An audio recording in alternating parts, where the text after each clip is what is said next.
Bismillahirrahmanirrahim. Assalamualaikum warahmatullahi wabarakatuh. Jumpa lagi dengan saya Kaswati Kamiru.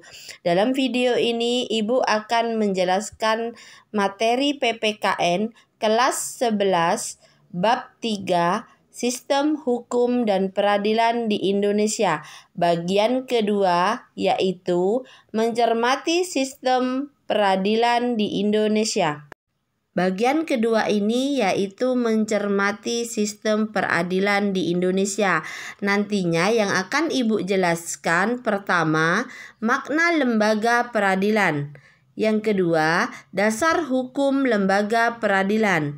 Yang ketiga, klasifikasi lembaga peradilan. Yang keempat, perangkat lembaga peradilan. 5. Tingkatan lembaga peradilan, dan yang terakhir nantinya 6. Peran lembaga peradilan. Anak-anak, Ibu akan menjelaskan pertama makna lembaga peradilan. Setelah mempelajari sistem hukum dari berbagai aspek, pada bagian ini kalian akan diajak untuk menelaah lembaga negara yang mengawasi pelaksanaan dari suatu kaidah hukum.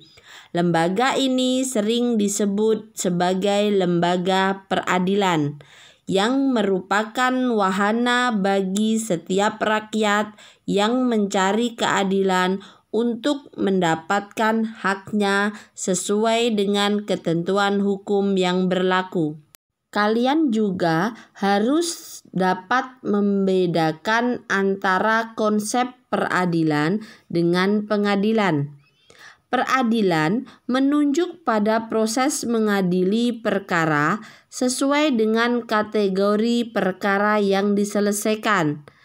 Adapun pengadilan menunjuk pada tempat untuk mengadili perkara atau tempat untuk melaksanakan proses peradilan guna menegakkan hukum. Lembaga peradilan nasional sama artinya dengan pengadilan negara, yaitu lembaga yang dibentuk oleh negara sebagai bagian dari otoritas negara di bidang kekuasaan kehakiman dengan sumber hukumnya, peraturan perundang-undangan yang berlaku di dalam negara. Nah, yang kedua sekarang adalah dasar hukum lembaga peradilan. Adapun yang menjadi dasar hukum terbentuknya lembaga-lembaga peradilan nasional adalah sebagai berikut.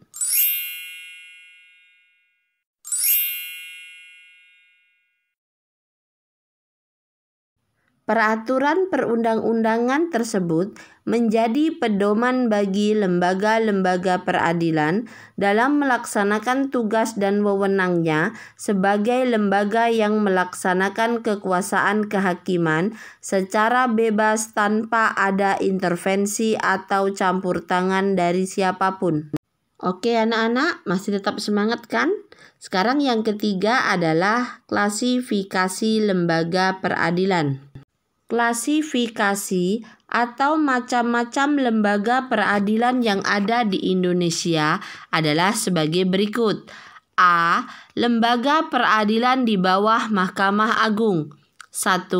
Peradilan umum yang meliputi pengadilan negeri berkedudukan di ibu kota, kabupaten, atau kota. Pengadilan tinggi berkedudukan di ibu kota provinsi. 2. Peradilan agama yang terdiri atas pengadilan agama yang berkedudukan di ibu kota, kabupaten, atau kota. Pengadilan tinggi agama yang berkedudukan di ibu kota provinsi. 3. Peradilan militer terdiri atas pengadilan militer, pengadilan militer tinggi, pengadilan militer utama, dan pengadilan militer pertempuran. 4. Peradilan tata usaha negara yang terdiri atas pengadilan tata usaha negara yang berkedudukan di ibu kota, kabupaten, atau kota. Pengadilan tinggi tata usaha negara yang berkedudukan di ibu kota provinsi. B. Mahkamah Konstitusi. Kewenangan Mahkamah Konstitusi adalah 1. Menguji undang-undang terhadap Undang-Undang Dasar Negara Republik Indonesia tahun 1945. 2. Memutus sengketa kewenangan lembaga negara yang kewenangannya diberikan oleh Undang-Undang Dasar Negara Republik Indonesia tahun 1945. 3. Memutus pembubaran partai politik. 4. Memutus perselisihan tentang hasil pemilihan umum. Ibu akan jelaskan yang keempat, yaitu perangkat lembaga peradilan. Pada bagian ini, kalian akan Ibu ajak untuk mengidentifikasi perangkat dari lembaga-lembaga peradilan. A. Peradilan umum. Kekuasaan kehakiman di lingkungan peradilan umum dilaksanakan oleh Pengadilan Negeri, Pengadilan Tinggi, dan Mahkamah Agung. Pengadilan Negeri mempunyai perangkat yang terdiri atas pimpinan, yang terdiri dari seorang ketua dan seorang wakil ketua. Hakim, yang merupakan pejabat pelaksana kekuasaan kehakiman. Panitera, yang dibantu oleh wakil panitera, panitera muda, dan panitera muda pengganti. Sekretaris, jurusita, yang dibantu oleh jurusita pengganti. Pengadilan Tinggi. Perangkat Pengadilan Tinggi terdiri atas pimpinan, yang terdiri atas seorang ketua dan seorang wakil ketua. Hakim anggota, panitera, dan sekretaris. Mahkamah Agung terdiri atas pimpinan, hakim anggota, panitera, dan seorang sekretaris. B. Peradilan Agama. Kekuasaan kehakiman di lingkungan peradilan agama dilaksanakan oleh Pengadilan Agama dan Pengadilan Tinggi Agama. Pengadilan Agama. Perangkat atau alat kelengkapan pengadilan agama terdiri atas pimpinan, hakim anggota, panitera, sekretaris, dan jurusita. Pengadilan Tinggi Agama. Perangkat atau alat kelengkapan pengadilan tinggi agama terdiri atas pimpinan, hakim anggota, panitera, dan sekretaris. C. Peradilan Militer. Dalam peradilan militer dikenal adanya auditorat, yaitu badan di lingkungan TNI yang melakukan kekuasaan pemerintahan negara di bidang penuntutan dan penyidikan berdasarkan pelimpahan dari Panglima TNI. Auditorat terdiri atas Auditorat Militer, Auditorat Militer Tinggi, Auditorat Jenderal, Auditorat Militer Pertempuran. D. Peradilan Tata Usaha Negara. Kekuasaan kehakiman di lingkungan peradilan tata usaha negara dilaksanakan oleh Pengadilan Tata Usaha Negara dan Pengadilan Tinggi Tata Usaha Negara. Pengadilan Tata Usaha Negara. Perangkat atau alat kelengkapan Pengadilan Tata Usaha Negara terdiri atas pimpinan, hakim anggota, panitera, sekretaris, dan jurusita. Pengadilan Tinggi Tata Usaha Negara. Perangkat atau alat kelengkapan Pengadilan Tinggi Tata Usaha Negara terdiri atas pimpinan, hakim anggota, panitera, dan sekretaris. E. Mahkamah Konstitusi. Mahkamah Konstitusi terdiri dari 9 orang hakim konstitusi yang diajukan masing-masing 3 orang oleh DPR, Presiden, dan Mahkamah Agung, dan ditetapkan dengan keputusan Presiden. Susunan organisasinya terdiri atas seorang ketua merangkap anggota, seorang wakil ketua merangkap anggota, dan 7 anggota hakim konstitusi. Tingkatan lembaga peradilan. 1. Pengadilan tingkat pertama atau pengadilan negeri.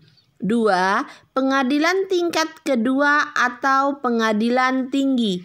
3. Kasasi oleh Mahkamah Agung. 6. Peran lembaga peradilan. A. Lingkungan peradilan umum. Pengadilan negeri berperan dalam proses pemeriksaan, memutuskan, dan menyelesaikan perkara pidana dan perdata di tingkat pertama.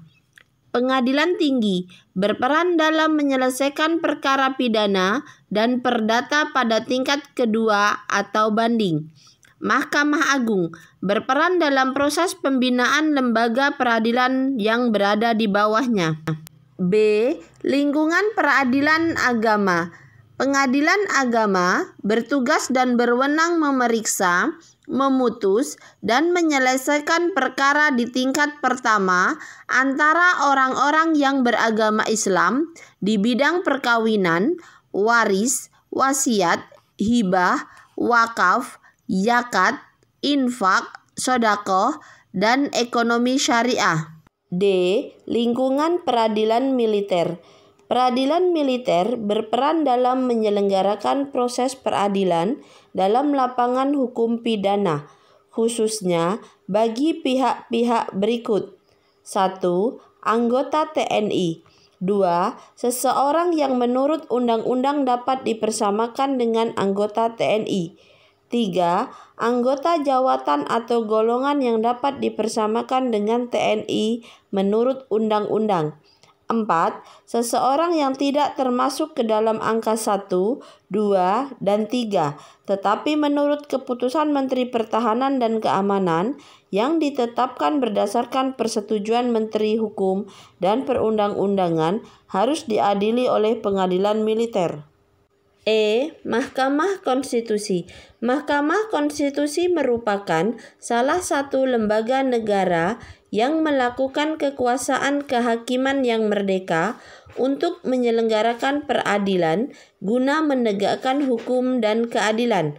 Mahkamah Konstitusi berwenang mengadili pada tingkat pertama dan terakhir yang putusannya bersifat final. Semoga video kali ini bisa bermanfaat untuk kalian semua. Jangan lupa like, komen, share, dan subscribe-nya. Karena subscribe itu gratis. Berkat kalian channel saya bisa berkembang. Assalamualaikum warahmatullahi wabarakatuh.